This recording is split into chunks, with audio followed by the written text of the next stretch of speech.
Welcome back, guys. This is Camouflage Exotics back for another video. Today we are going to be looking at first time Crested Gecko owner advice.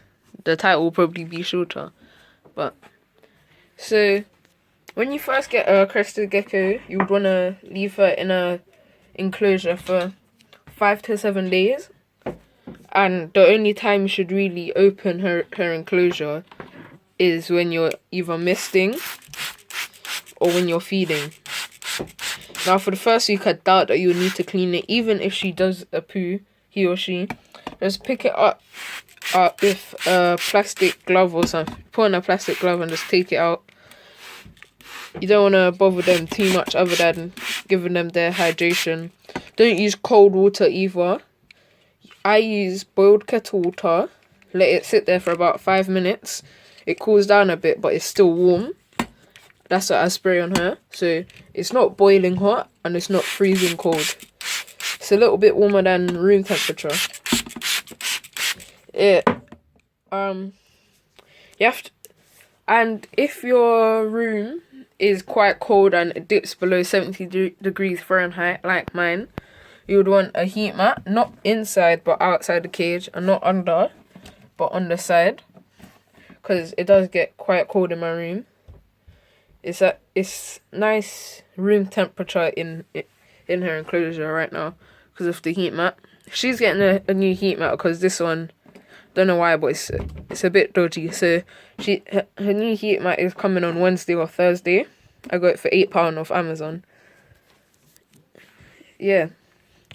Also, if you want a lizard that sits down with you, doesn't move a whole lot, sit in the sofa without moving and watch telly, this isn't the gecko for you. They're arboreal, so they're always on the move, and you have to tame one pretty nicely. Like mine, if I pick her up, she will just sit there on my hand. Even though I only got her on Friday, she's just naturally tamed. But if I put my other hand in front of her, she'll jump. So I can sort of, control her emotions in a way. And yeah, unless you get one that's like mine, then that's not her hissing. That's this old bottle.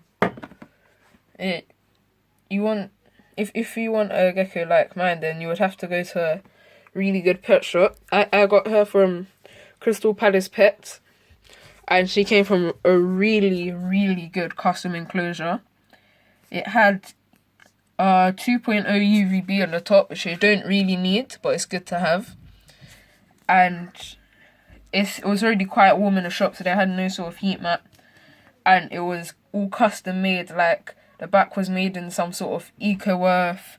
Now, if that's going to be your only Crested Gecko, I highly advise you get an enclosure like that.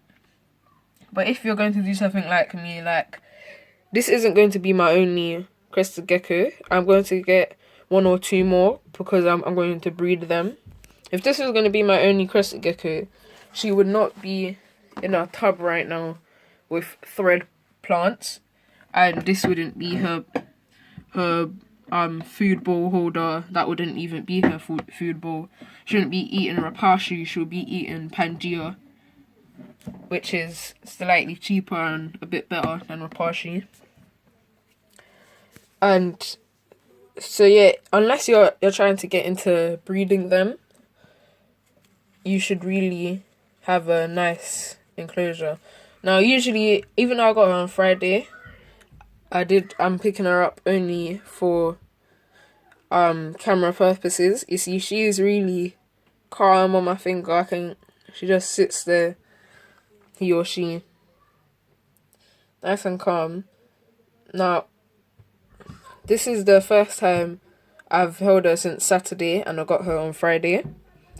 So I'm going to leave her to sit here until... I'm going to leave her in her enclosure until Sunday or Monday. Or the actual statistics, like I said earlier, it would be Saturday to Monday. And look, if I put her near her enclosure where she wants to go, she would naturally jump. Oh no, you want to stay on my finger? Okay. Thanks for not showing a good example of what Crested Geckos do. I'll go back now. Go back. Yeah. Oops, my finger's on the camera. Yeah, so other than that, that's pretty much it. Now the misting, they won't eat from a standing water bowl. They drink off the walls. They drink the little drops off the wall. So you want it to be thoroughly misted. And I recommend a substrate mixture of Ecoworth and orchid bark. Or obviously when I start breeding them, I'm not going to have that mixture. It's going to be paper towel. But yeah, right now I only have Ecoworth. I don't have orchid bark. But that's what I'm planning to do. Ecoworth and orchid bark. High humidity, you know, that helps. So yeah, and they are omnivorous, so she got a couple locusts in here. See if you can spot that. She ate majority of the locusts. She eats little baby ones like this. And she eats Rapashi superfoods. So yeah, that's pretty much it, guys. If I left anything out, please comment and I'll make a part 2. Thanks for watching. Please like and subscribe and put on post notifications. Thanks.